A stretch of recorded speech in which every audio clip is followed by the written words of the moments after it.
Tiesneša amata pienākumus esmu sākusi pildīt nesen. Iepriekš es ilgu laiku strādāju par tiesneša palīdzi, un tāpēc arī tā tiesu darba ikdiena man ir diezgan pazīstama. Kāpēc es pieteicos atlasei? Tāpēc, ka mani uzrunāja iespēja profesionāli pilnveidoties un attīstīties.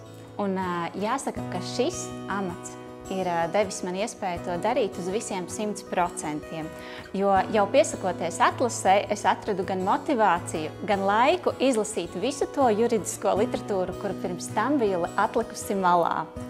Un arī tagad, esot tiesnesei, katra diena ir izglītošanās pilna, gan pildot savus ikdienas pienākumus, gan arī apmeklējot dažādas mācības.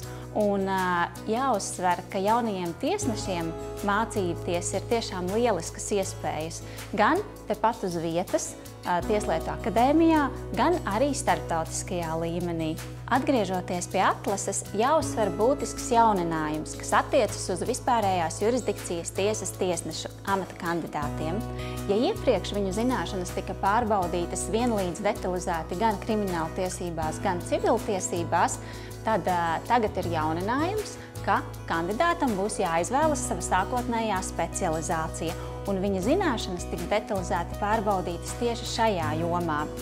Ja kandidāts izturēs atlasi un tiks apstiprināts, tad viņam būs jāiziet apmācības, lai viņš būtu vienlīdz spējīgs abās jomās. Un noslēgumā vēlos vērst uzmanību uz to, ka jurista darbā ļoti liela nozīme ir vērtībām.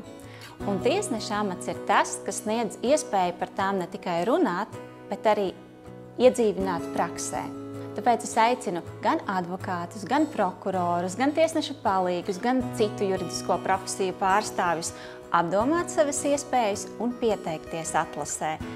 Lai gan mana pieredze ir vēl pagaidām neliela, es droši varu teikt, ka ikviena taisnīgi atrisināta lieta sniedz patiesu gandarījumu. Tāpēc apdomājiet, piesakieties un veiksmi!